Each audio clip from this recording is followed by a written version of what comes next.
అందరికీ నమస్తే, welcome to focus now. నేను మీ జర్నలిస్ట్ నవీన్. కొడాలి నాని ఈ పేరు చెబితే వైసీపీ అధికారంలో ఉన్నప్పుడు తన దురుసు మాటలతో, అసభ్యకర మాటలతో నోటికి అద్దు అదుపు లేకుండా ఏ రకంగా వ్యవహరించాడో అది అందరికీ తెలుసు. ఒక రకంగా చెప్పాలంటే వైసీపీ పార్టీలో ఈయనంత ధైర్యవంతుడు ఇంకొకరు లేడు అన్నట్టుగా తన వ్యవహార శైలి అప్పట్లో ఉండేది.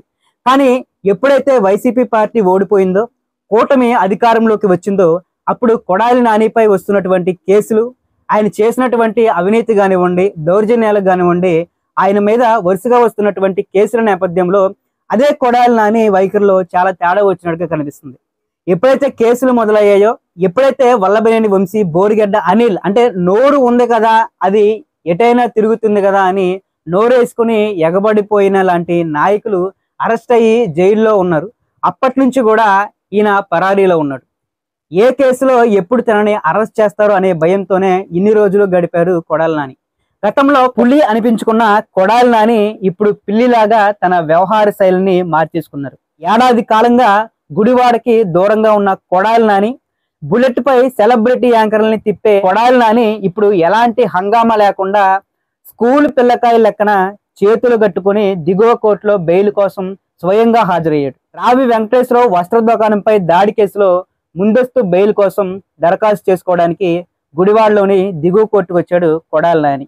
అయితే ఇదే కేసులో మొదట ఏకంగా హైకోర్టులో ముందస్తు బెయిల్ కోసం అప్లై చేసుకోవడానికి వెళితే అక్కడ హైకోర్టు ఇక్కడ కాదు, మీరు దిగువ కోర్టుకి వెళ్ళాలి అని చెప్పడంతో హైకోర్టు ఆదేశాల మేరకు గుడివాడలోని దిగువ కోర్టుకు రావడం చర్చనీయాంశంగా మారింది. గతంలో కొడాలి నాని నడక గాని, ఆయన వైఖరి గాని చూస్తే అంత మొగోడు లేడు, నేనెవరిని లెక్క చేయను అనే రీతిలోనే ఆయన వైఖరి ఉంటే, నేడు మాత్రం కోర్టుకి వచ్చినప్పుడు అసలు ఏంటి కొడాలి నాని ఎలా మారిపోయాడు, ఏదో తెలియని భయం ఆయనలో కనపడుతున్నట్టుగా అనిపిస్తుంది.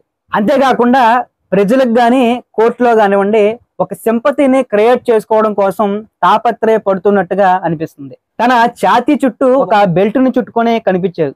సాధారణంగా ఈ బెల్ట్ ని ఎవరో కూడా బయటికి కనపడినెవరు, ఈ బెల్ట్ ని షర్ట్ లోపలే పెట్టుకుంటారు. కానీ ఇక్కడ కొడాలి నానిని చూస్తే షర్టు బయటికి వేసుకుని బెల్ట్ తో కనిపించారు. అంటే కోర్టుకి ఆయనపై ఒక సింపతి కలగాలనే ఉద్దేశంతోనే ఇలా బెల్ట్ ని పైకి కనిపించేలాగా పెట్టుకుని వచ్చారా అనే అనుమానం వస్తుంది. అయితే ఇదే కొడాలి నాని గత కొద్ది రోజుల క్రితం, అంటే ఏదైతే తనకి హార్ట్ సర్జరీ అయిందో ఆ జరిగిన కొద్ది రోజుల తర్వాతే హైదరాబాద్ లోని ఒక పెళ్లి కార్యక్రమంలో సందడి చేసిన వీడియోలు వైరల్ అయ్యాయి. అది కూడా ఒక చర్చగా మారింది.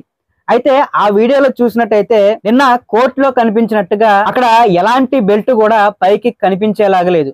మరి నిన్న కోర్టుకి వచ్చినప్పుడు మాత్రం ఎందుకు బెల్ట్ పైకి పెట్టుకుని కనిపించారు? అంటే పెళ్లిలో అయితే సింపతి అవసరం లేదు, కోర్టుకి సింపతి కావాలనే ఉద్దేశం ఉందా? అయితే ఏదైనా కానివ్వండి, ఇక్కడ మొత్తానికి కోర్టుకి వచ్చిన పని అయితే కొడాలి నానికి అనుకూలంగానే వచ్చింది.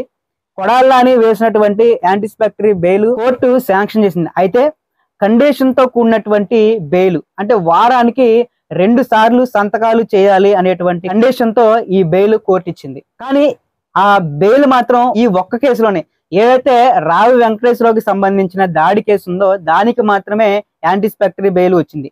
కానీ ఇంకా పనికి ఆహార పథకం సంబంధించిన కేసు కానివ్వండి, ఫేక్ సర్టిఫికేట్లు అంటే జగనన్న ఇళ్ల స్థలాలు పంపిణీ సంబంధించిన కేసులు కానివ్వండి, గ్రావెల్ మాఫియా కేసులు కానివ్వండి, బతుకున్న వారిని చనిపోయినట్టుగా క్రియేట్ చేసి ఆ డబ్బుల్ని కొడాలి నానికి సంబంధించిన వారి అకౌంట్ లో వేసుకున్నటువంటి కేసులు, ఇవే కాకుండా 100 కోట్ల స్కామ్ కి సంబంధించినటువంటి కేసులు, ఇవన్నీ కూడా కొడాలి నాని చుట్టూ ఉన్నాయి. వాటికి ఇంకా యాంటిసిపేటరీ బెయిల్ అయితే రాలేదు.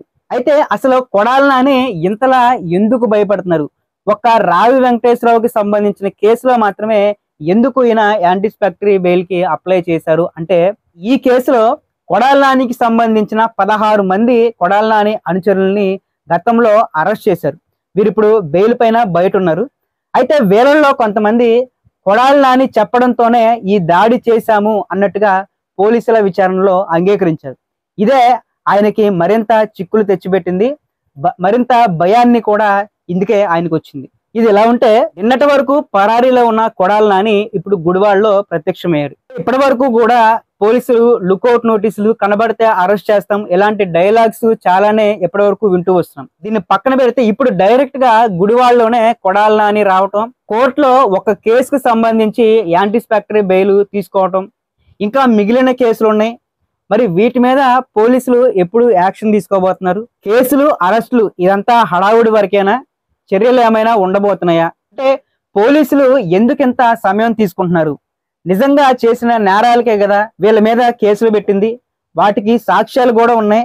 సాక్షులు కూడా ఉన్నప్పటికీ కూడా వాళ్ళ పైన చర్యలు తీసుకోకుండా వీళ్ళు కోర్టుకు వచ్చి ముందస్తు బెయిల్ తీసుకునేంత వరకు కూడా పోలీసులు ఎందుకు వెయిట్ చేస్తున్నారు? ముందస్తు బెయిల్ తీసుకున్నాక ఎందుకు సైలెంట్ గా ఉంటున్నారు అనేది ఇక్కడ ప్రజల్లో, ముఖ్యంగా బాధితుల్లో వేదనతో కూడినటువంటి ప్రశ్న ఇది. అయితే కొడాలి నానికి సంబంధించిన ఈ విషయంపై మీ అభిప్రాయం ఏంటి? కింద కామెంట్లో తెలియచేయండి.